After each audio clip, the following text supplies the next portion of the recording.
mataas at tunay na maiinit na taniman mula sa kakaibang material na sobrang tibay at napakadaling gawin at mura lang kung gagawin mo mismo. Lahat ng materyales para sa paggawa ng ganitong mga taniman ay madaling mahanap. Mabibili mo ito sa kahit anong construction store habang papunta sa probinsya at madaling dalhin sa kotse o karito ng magsasaka.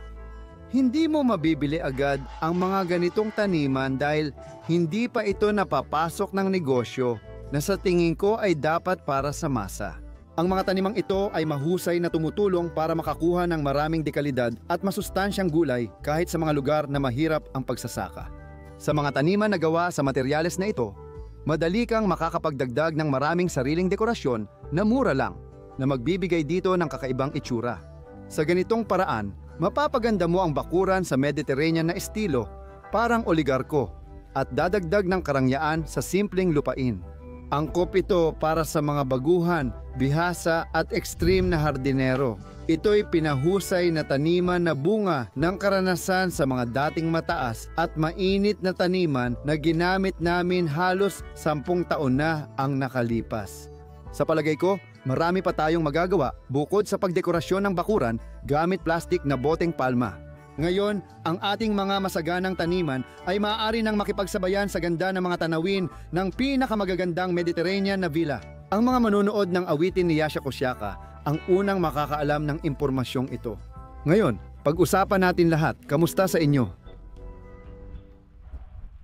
Hiniling ng asawa ko na gumawa ng bagong taniman sa dating lugar ng tinanggal naming bulok na kahoy noong nakaraang taon.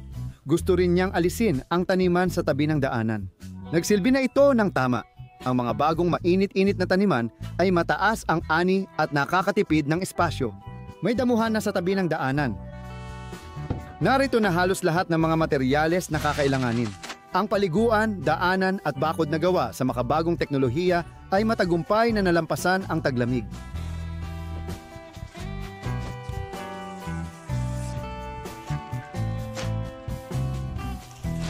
Bumili ulit ako ng Penoplex Comfort at ginaspang ko ang mga sheet gamit ang talim ng lagari na tinanggal sa hawakan. Nang binili ko ito, agad kong napansin ang magagaspang na Penoplex Paddle Sheet na 5 cm ang kapal. Sa plano ko, okay na ang 3 cm kapal na insulation sheet. Makinis lang ang nabebenta sa mga klase na ito. Naalala ko ang laki ng mainit at mataas na taniman na ginawa ko noon gamit ang bagong paraan. Nasubukan na ito ng panahon at ngayon ay papasok na sa ikatlong season ng pagtatanim. Sobrang saya namin dito, lalo na ang asawa ko. Hindi sapat ang 5 metrong panukat. Ang haba ng taniman na ito ay 5 metro at 36 na sentimetro. Halos 1 metro ang lapad, mas eksakto, 78 sentimetro.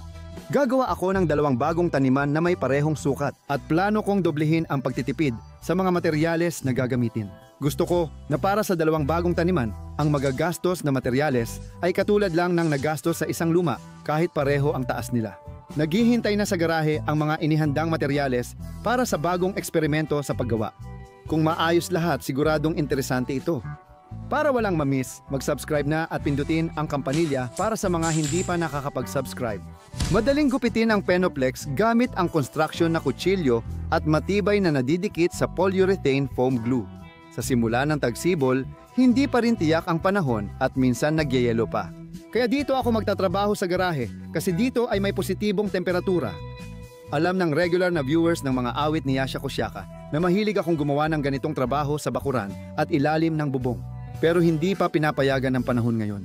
Papabagal ng lamig ang lahat at ang biglaang lamig ay maaaring makasira pa sa proseso. At saka, matagal nang hinihiling ng asawa ko na gawin ko ang mga bagong taniman ng mas maaga, hindi tulad ng dati na kapag lumalaki na ang mga punla. Pinagdikit-dikit ko ang materyales sa 2 mahahabang piraso, kasing haba ng magiging taniman. Pinapayagan ito ng 6 na metrong garahe. Ang ikatlong piraso ay pinagdikit ko mula sa 2 sheet. Aksidenteng natapakan ng gulong ng welding table ang isang sheet at nasira pero inayos ko agad.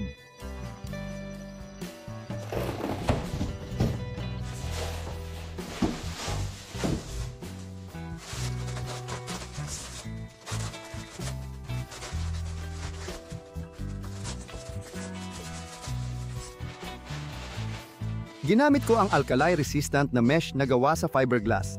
Ayon sa etiketa, Ito ay para patibayin ang plaster at protektahan ang decorative coatings na semento mula 2 hanggang 10 mm ang kapal. Ginagamit ito sa paggawa ng magagaan na plaster system, insulation at sa mga panlabas na plastering pati na rin sa mga panloob na finishing na trabaho. Sa base layer ng facade system na may plaster, self-leveling floors at waterproofing. Sa isang rolyo na 20 metro, may densidad na 100 at 60 G/m2 at lakas na 1,800 x 1,800 sa pagkapunit. Mas mataas ang mga numerong ito, mas matibay ang mesh. Napadala rin ako sa presyo at bumili ng 50 metro ng Chinese na mesh bilang reserba.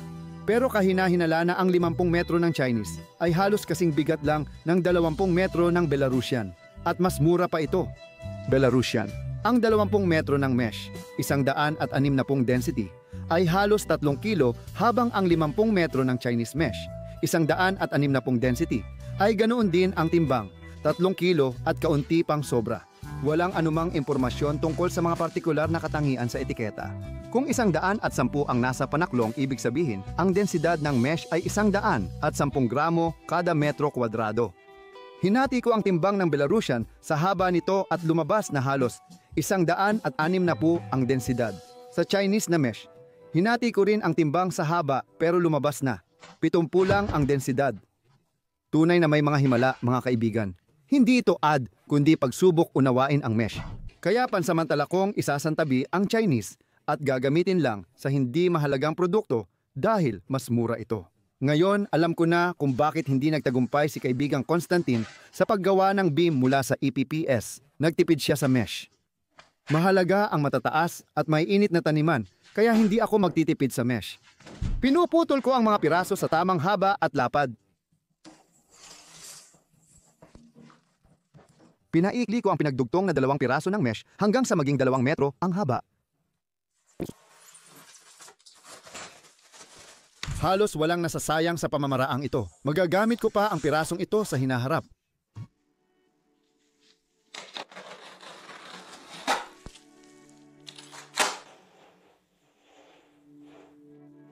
Wala pang silindrong karton sa loob, puro lambat lang. Sunod, gagamitin ko ang pandikit para sa mga sistema ng insulation. Gamit ko rin ang atin, Belarusian. Oo nga pala. Hindi pa ako nakakakita ng mga dayuhang pandikit na binibenta dito sa atin. Para sa gustong gayahin ang kalokohan ko sa konstruksyon, mas mainam gumamit ng makapal na lambat para hindi agad masira sa kamay. Yung pandikit na yon ay para talaga sa insulation. Iba-ibang brand ang gumagawa nito depende sa lugar. Tamang-tama lang ang ganitong lapot. Ginamit ko ang may ngiping plastering trowel para ipahid ang pandikit sa Penoplex. Dahil sa mga ngipin, nagagawa kong maglagay ng pantay na dami ng pandikit sa ibabaw. At dahil nakahiga ng pahalang ang ibabaw, posible itong gawin kahit wala kang karanasan sa pagpaplaster. Tumutulong din ang universo, pati ang grabidad ng daigdig. Ipinapatong ko ang fiberglass na lambat.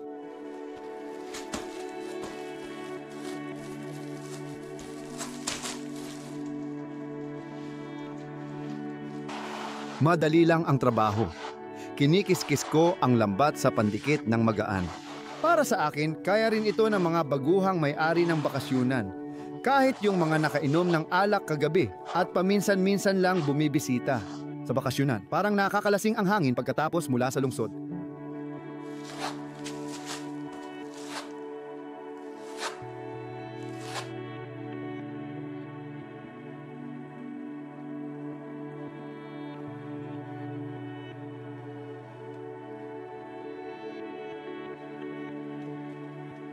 Gamit ang malapad na spatula, pinapantay ko ang ibabaw, minsan sobra pa. Mga kaibigan, napakadali at simple lang talaga. Sobrang simple, nakakahiya pa nga. Baka nagsawa na ang mga regular na nanonood dahil paulit-ulit na ang mga eksenang ito. Hindi ko kasalanan na ngayon, halos lahat ay pwedeng gawin sa ganitong paraan. At pati na ang pampublikong Euro toilet, garden luxury shower at paliguan, mini pool na may Mediterranean style, daan at bakod sa parehong estilo, pati na rin ang garden sofa na gawa sa ganitong material ay nagawa na rin. Haaminin ko, medyo nagsawa na rin ako sa paulit-ulit at simpleng gawain. Kung ako halimbawa ay isang bihasang karpintero, Isang espesyalista na isa sa 1,000,000. Aba, ibang usapan na yon. At para magtrabaho gamit ang material na ito, wala talagang kinakailangang kasanayan. Nakukuha agad mula sa unang minuto. Hinihintay ko lang na matuyo ang ibabaw.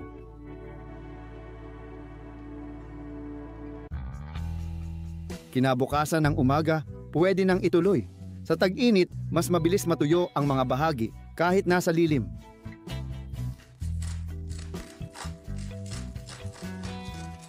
Inaayos ko ang mga bagong natuyong piraso.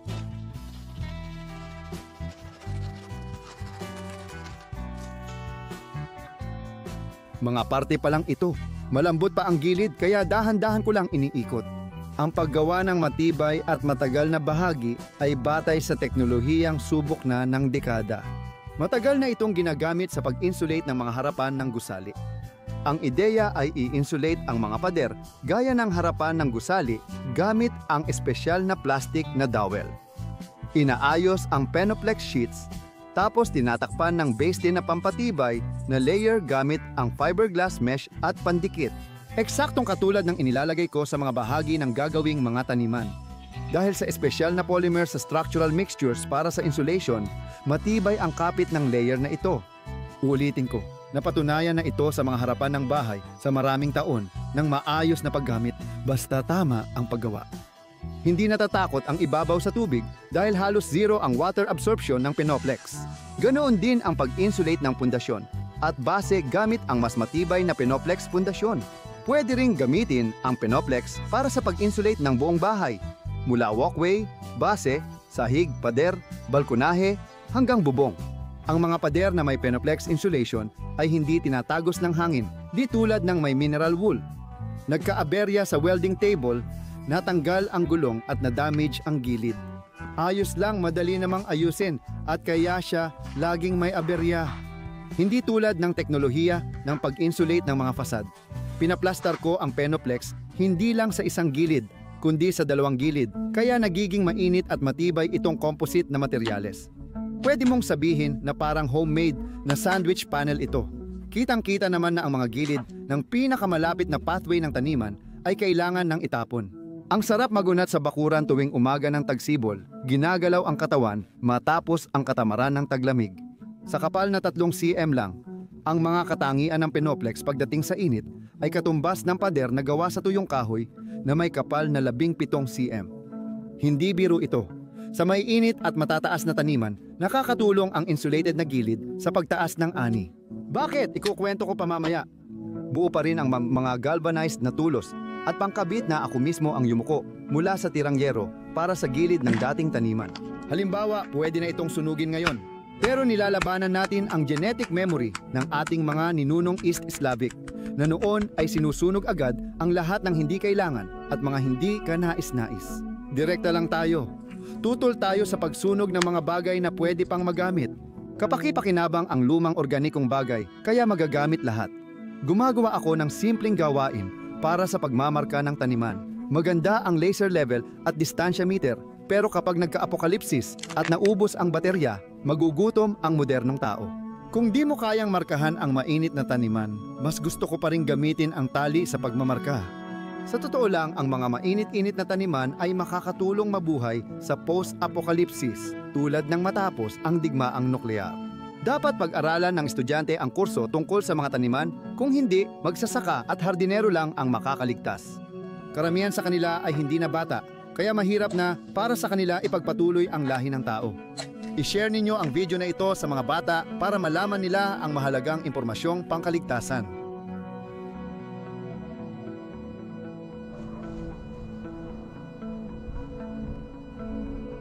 Mga kaibigan, handa na ang composite na gilid. Bahagya pa lang tumitigas ang manipis na plaster pero matibay na ito para gamitin. Malalaman nyo mamaya kung bakit ako naglagay ng masking tape. Samantala, sisimulan ko na ang paglalagay ng murang finishing coat na, ayon sa plano, ay dapat magmukhang mamahalin. Pinakamurang pandikit sa tiles ang gagamitin ko. Ipinapahid ko ito sa ibabaw. Ang pandikit para sa tiles ay kusa ng kumakalat ng pantay dahil sa gravity kapag inilagay sa patag na ibabaw, kaya hinahagod ko ito ng spatula. Tinatangka kong bigyan ito ng kaunting hindi pagkakapantay. Lumipas ang ilang oras. Inilagay ko ang ginawa kong piraso ng patayo at inalis ang masking tape.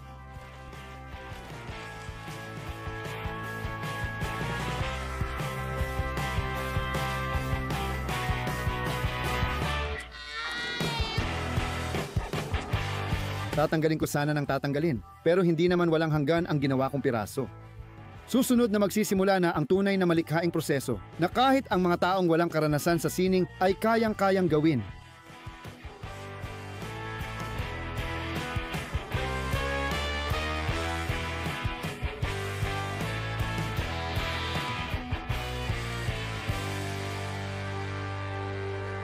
Gumamit ako ng magkaibang pandikit para sa tile at insulation mula sa iba't ibang gumawa. Wala akong naramdaman na pagkakaiba sa paggamit, siguro dahil baguhan pa ako. Karaniwan, pinipili ko yung pinakamura na meron sa tindahan. May mga pagkakataon na may promo, kaya kahit hindi yung pinakamurang materyales, nabibili ko pa rin ng mas mura kaysa sa pinakamura. Dito sa Belarus, kahit pinakamurang longganisa ay nakakain pa rin. Hindi ibig sabihin ng mura ay pangit ang kalidad. Hindi uubra sa amin ang palpak na trabaho. Kung gagamitin mo pa ang ngipin habang ipinapahid ang pandikit ng tile sa ibabaw ng materyales, magiging mas pantay ang pagkakalagay ng pandikit at ang mga pagitan ng mga magiging bato ay magiging mas pantay ang pagkakabaon. Ang isang karaniwang tao na di alam ang proseso at di alam na peke ito ay di makapaniwala sa nakikita niya. May mga bihasang manggagawa pa palang kayang maglagay ng bato ng maayos. Yan ang pumasok sa isip ko habang ginagawa ko ito. Nagsawa na ako na ang mga kahoy na gilid ng taniman ay tumatagal lang ng ilang panahon. Dahil sa tibay ng materyales, ang mga bagong taniman ay inaasahang tatagal ng lampas 50 taon ayon sa gumawa. Penoplex, sapat na ang panahong ito para sa aktibong pagtatanim ng sinumang hardinero. Karaniwan, ang mga tao sa post-Soviet na lugar ay nagkaka-interes sa lupa pag 30 pataas minsan, 40 pa. Pinakagusto ko talaga ang pagtanggal ng masking tape. Gamit ang baluktot na alambre, ginuguhit ko ang pagitan ng kunwaring batong Mediteraneo mula sa aking imahinasyon. Narinig ko na ang isang batikang psychiatrist ay kayang gumawa ng psychological profile ng pasyente gamit ang ganitong intuitive na paraan. Sana wala sa viewers ng awitin ni Yasha Kosyaka, ang mga ganoong eksperto sa agham. Nakaka-relax sa utak ang pagdodrawing ng bato. Mas maganda ang nagagawang relief sculpture kapag nakakalimot sa realidad. Sa halip na manood ng balita, sa tingin ko, mas kapaki-pakinabang na magpakasaya sa simpleng paglikha na ito. At doon, unti-unting bumabalik sa normal ang presyon ng dugo at naibabalik ang tamang ritmo ng puso. Ganun talaga ang naramdaman ko. Muli, nagkamali na naman ako. Inikot ko ang unang piraso na bumigat dahil sa tile adhesive, kaya ito ang nangyari ngayon. Ginawa ko ito ng padalos-dalos kaya sobrang yumuko ang kabilang dulo. Mas mabuti kung dalawa ang gagawa ng ganitong kahabang piraso. Maayos naman lahat, isang bahagi lang ang may depekto. Hindi naman seryosong problema, pwede sanang hayaan pero dahil madali lang ayusin.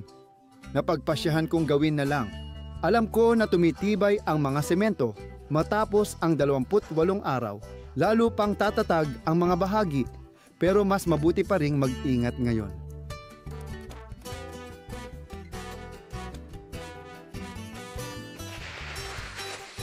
Gagawa ako ng mga bagong taniman. Magtatanim ang asawa ko ng mas marami pang kamatis at pipino, at sigurado akong mas gagaan pa ang pakiramdam ko. Ang seguridad sa pagkain ng pamilya ay tiyak na nagpapalakas ng pananampalataya. Maliwanag ang hinaharap.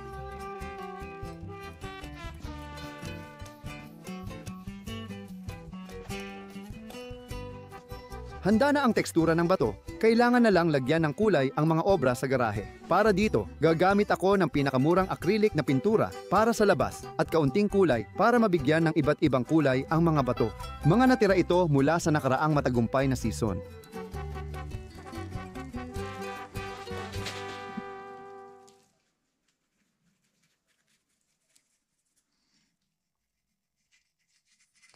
Hinahaluan ko ang mga kulay at pinipinturahan ko nang hindi magkatabi ang magkakulay na bato. Sa ganitong paraan, marahil ay magmumukhang talagang pinaghirapan ng Mediterranean na master ng paglalagay ng bato ang kanilang pagkakaayos. Napansin ko rin na mas madali talagang magpinta sa patag na pahalang na ibabaw. Hay, ang daming obra maestra ng pandaigdigang pagpipinta ang nasira dahil sa mga aksidenteng tumulong pintura. Palagay ko lang naman ito.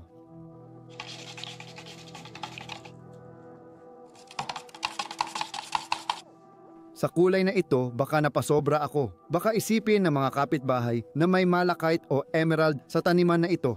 Buti na lang at hindi kita mula kalsada ang gulayan, kaya walang magtatangkang hukayin ang peking malachite natin. Ang natural na kulay abong semento ay kulay na rin, kaya may batong hindi ko na pinipinturahan. Siguro sa ngayon medyo mukhang pambata pa ang lahat, pero umaasa akong pansamantala lang ito. Pinapahiran ko ng antiseptikong acrylic na tinted na varnish ang lahat ng pyesa para sa bato, kahoy at palitada. Kumuha ako agad ng tinted at malinaw na mga varnish at pinaghalo ko ang kaunting dami ng mga ito. Mas madilim ang tinted na varnish, kaya posibleng di na makilala ang kulay ng mga bato. Mas mainam pa ring maglagay ng ilang patong, kaya dahan-dahan kong pinapadilim.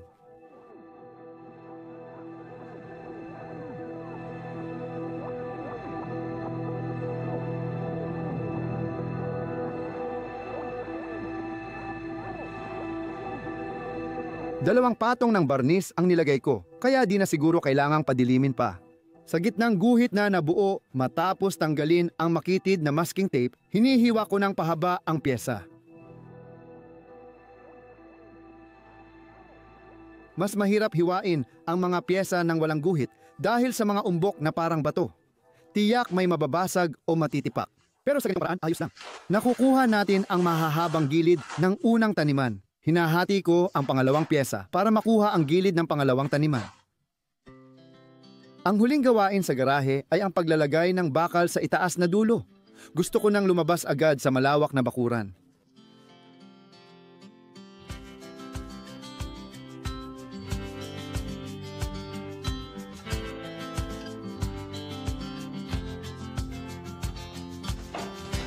Mga kaibigan, dahil halos wala ng monetization ang channel, lubos akong nagpapasalamat sa inyong suporta. Sa pamamagitan ng button na sponsorship sa YouTube, ang mga manunood mula sa Russia ay maaaring suportahan ang mga inobasyon sa pamamagitan ng Boosty service. May link sa ilalim ng video. Maaari rin kayong tumulong sa pamamagitan ng pag-subscribe, pag-like at pagbibigay ng magagandang payo sa mga komento. Salamat sa mga nagmamalasakit.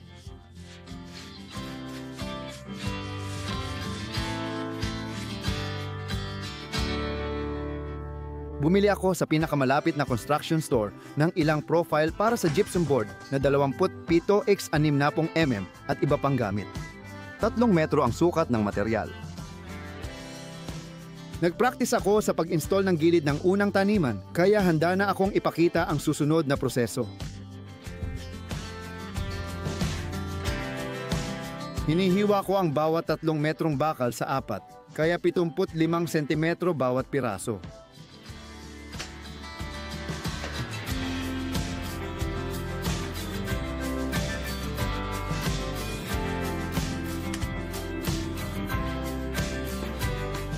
May naisip akong bagong paraan sa pagputol ng bakal. Lumabas na kapag pinutol ang maikling gilid, nababali sa 3/4 baluktot ang mahaba. At sobrang pantay pa rin. Nako, itong mga modernong metalista, sobrang tipid nila sa bakal.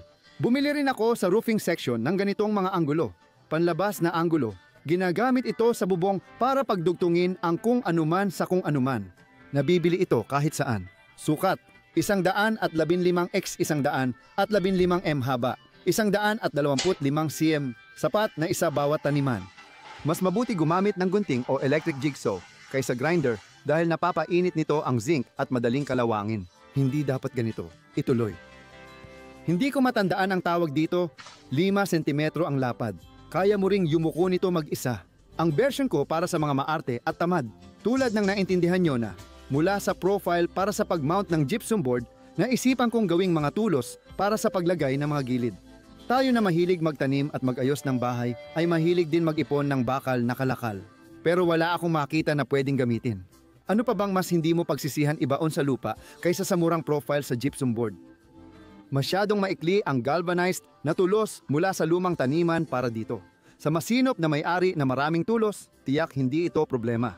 At ang mga poste mula sa ganitong profile ay isang opsyon para sa mga baguhan, yung mga hindi pa nakakapag-ipon ng gamit sa kanilang bakuran. at wala pang naitatabing kagamitan.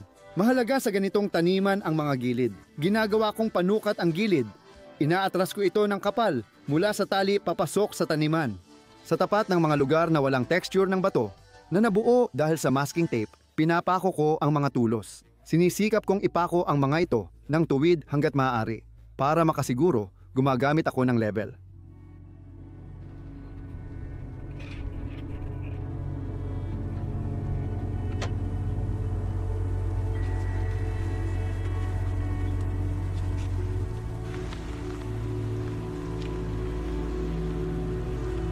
Makabago at moderno ang material ng mga gilid ng taniman. Mas maganda itong ikabit ng pantay-pantay sa buong taas. Parang poste na pumipisil, hindi lang sa isang punto gaya ng pako sa tabla. Kaya iniwan ko ang mga parte na walang texture ng bato. Hindi ito tulad ng pagtatanim tuwing Abril. Sa Marso, hindi maganda ang panahon dito. Ibabahagi ko ang kabuuang gastos ng taniman batay sa nagamit na materyales para madali ninyong maitugma sa presyo sa inyong lugar. Para sa dalawang taniman na isa, metro ang lapad at 5 metro ang haba, halos 11 piraso ng 3 sentimetro kapal na Penoplex Comfort ang nagamit. Sa totoo lang, may 13 piraso sa isang buong pakete ng ganito.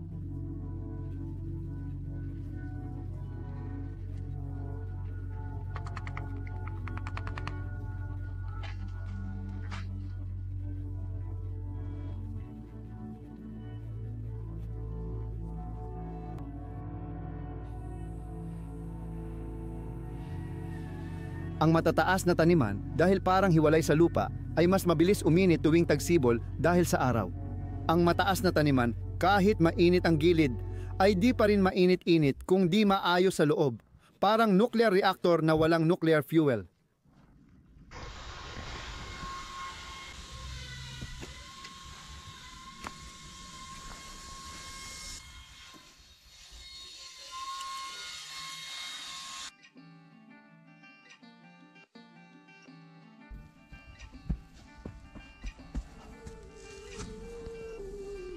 Sa ilalim ng taniman, nilalagay ko ang lumang kahoy gaya ng gilid ng taniman, ginibang compost bin, at ibang kahoy na basura. Naglilinis ako sa bakuran at inilalagay sa ilalim ang mga basura. Ang patong na ito ang maghihiwalay sa taniman sa malamig na lupa at magiging matibay na organikong material. Dahil sa organikong material, umiinit ang taniman. Gumagana ang mga bakterya, pinoproseso ito, at ang aktibidad nila ang nagpapainit sa lupa. Ang paggamit ng maiinit na gilid ay mas nagpapabisa pa sa proseso. Nasubukan na namin ito mismo.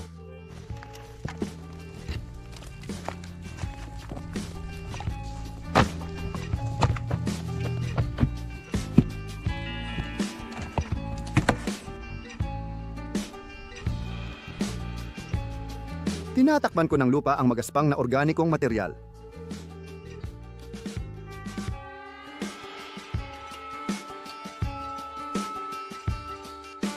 May ilang bagay na naiputol na ng asawa ko, dinudurog ko ito gamit ang pangdurog sa hardin.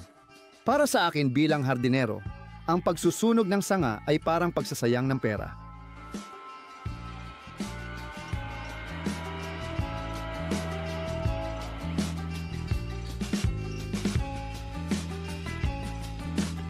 Ito ang susi sa masaganang ani. Sa wakas, may dahilan na akong itapon ang Christmas tree nang may pakinabang. Tama lang na hindi ko sinunod ang asawa ko at hindi ko agad tinanggal noong Enero. Biro lang, medyo naputol lang ang aming sedro, gawa sa plastic ang aming Christmas tree. Sunod, nilalagay ko lahat ng nakuha ng asawa ko sa likod ng kamera.